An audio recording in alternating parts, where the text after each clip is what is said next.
Welcome back to another episode of Lost in the Farmer's Market Garden Shorts. Today we're covering this spectacular specimen. Now some of you may have known this one from the market. This is black currant swirl, devil's trumpet.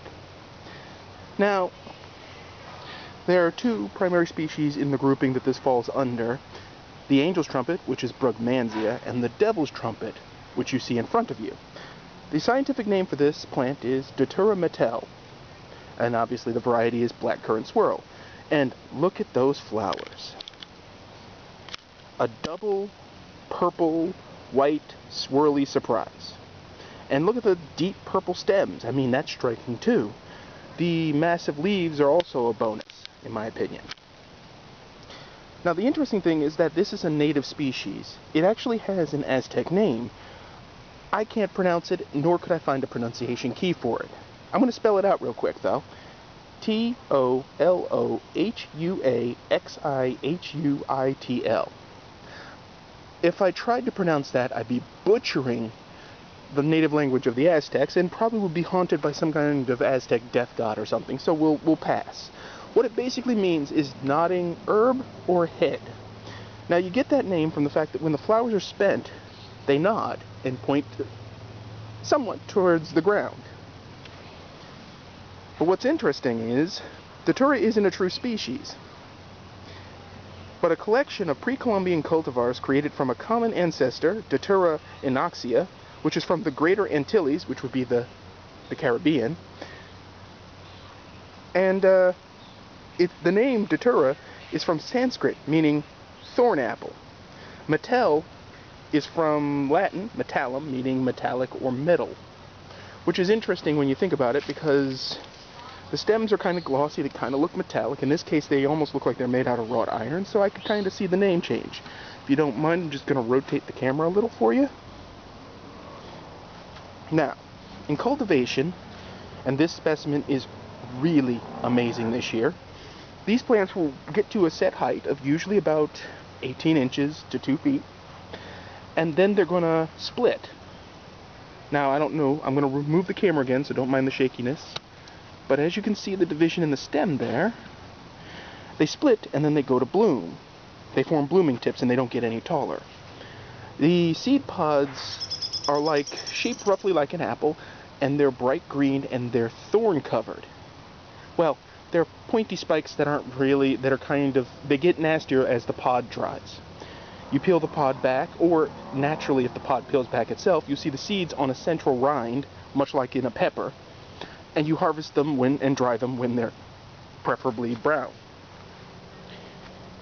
This plant is native to the Americas, which is interesting. It's native to this hemisphere, this region, everything. All the varieties that we see in cultivation today are specially bred, but it doesn't knock out their one trait. This plant has medicinal properties. It's a nightshade. It's related to tomatoes, so of course it's going to have some properties. Now, I do not recommend using this plant medicinally without consulting as many expert guides as you can find, because at worst it'll kill you, and at best it's going to make you trip some serious mad balls. And you don't want that at church, folks. You don't want the pastor be up on high talking about, and the Lord said unto thee, and you go, I am the great Cornholio, I need TP for my bunghole. This is bad for everybody. Though it would really make for a great church service. You just see that on cable somewhere. I digress. As a garden annual, because that's essentially what it is, give or take, these are stately plants that produce a lot of seeds, so you can get a lot of them the next year, no problem. Unfortunately, when you buy the seed, it's kind of expensive, but the reward is worth the problem. It's sort of like castor beans. You buy a few, and the plants provide tons later on. As far as care, you treat it basically like a tomato. You know, regular fertilizer, the Epsom salt trick, as good of soil as you can give it. Sometimes, and in some species of this plant, like white ballerina, which is a pure white single tube version of this, termites will attack and eat the woody centers out of the stems, and then the plant collapses. This has not been a, knock on wood, well, I shouldn't say that because it's termites, but anyway, it hasn't happened with black currant swirl in 3 years or so that I've been growing it and selling it, but I can say that blackcurrant swirl seems to be the least problematic of the entire group. And I do recommend it. It is slow to start because it does need some summer warmth, and it goes on until frost flattens it. And it takes a substantial frost to do that because, again, it is more native. I recommend it for your garden because of the show-stopping double flowers, as you can see in the frame there. They open towards the evening. So see this one in the corner? That one will open soon, but it won't open. It won't open till I want to say after about 7 o'clock in my climate. But the scent is astounding. On a still night, you can smell it all over the garden. It's worth it.